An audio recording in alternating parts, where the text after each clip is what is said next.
it's kind of in line with what we were just talking about. Sage asked about, and you can kind of take this wherever you want, I think, maximum impact with low end without just distorting. Like, how do you make a clean, open low end sound? Lower your volume, lower your faders, give yourself the headroom so you can actually have a 60 hertz and below cycle be made voltage wise. Like, let's be able to create that true voltage. And then today's song is a great example of that because it's non-existent in the rough mix on this song. But when I don't use that limiter, it's there, right? So I didn't create the sub frequencies.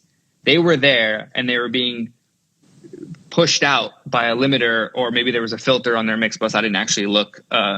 But something was taking it out. The production itself and the source material had all of that clean sub in it, but the rough mix did not.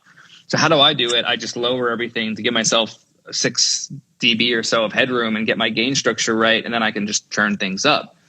Makes it very hard to recreate people's distorted clipping sound, but that's why if you want to recreate that, you got to learn tricks and techniques on how to recreate clipping, but in a more specific way, not an overall slammed mix bus way. And I think that's an art. I think learning how to, I think clipping is cool to a degree. I think it's part of people's sounds. And I'm not trying to say that clipping is lame or unnecessary. I actually don't mind it at all. I think we've been distorting things as long as we possibly could. You know, Ella Fitzgerald hits the mic too hard, it's clipping. Like, we all love that. It's emotional. Like, that's what we've been going for so long.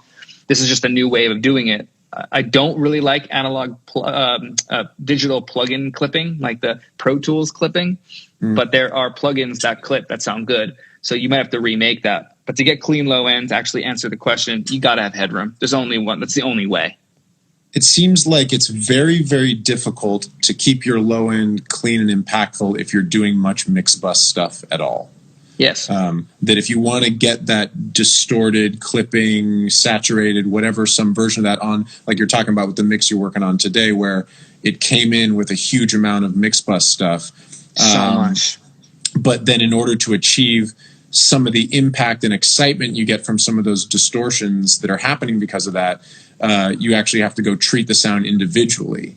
But then when you add them back up, if you take the whole mix and squish it down, it's going to do a certain thing. But then if you take the individual elements and do some distortion and saturation, you can then rebalance them in such a way where you have some of the excitement and density, but you can still have that big open low end. Yeah, I have an overall answer to this, which is a good starting place, it feels like.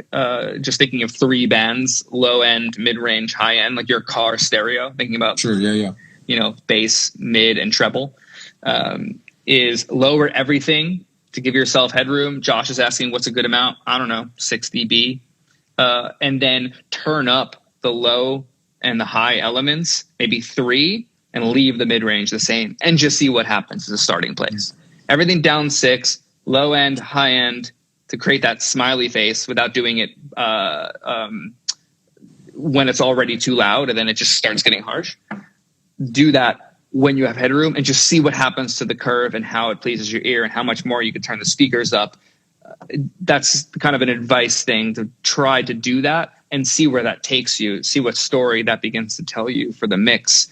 To put a number on it when you're asking how much headroom, I don't really have a specific. It's always different. Sometimes I wind up doing, if I did the math and I went down 6, I might have had to come up 3 more overall to get into the limiter to hit it the same way that they were, enough to be reminiscent of the rough. Like, it's not one size fits all, but I try to go down about 6 to see what I can get. And then you really use my ears and A/B with the rough to find out what's missing because it's not hitting that limiter as much.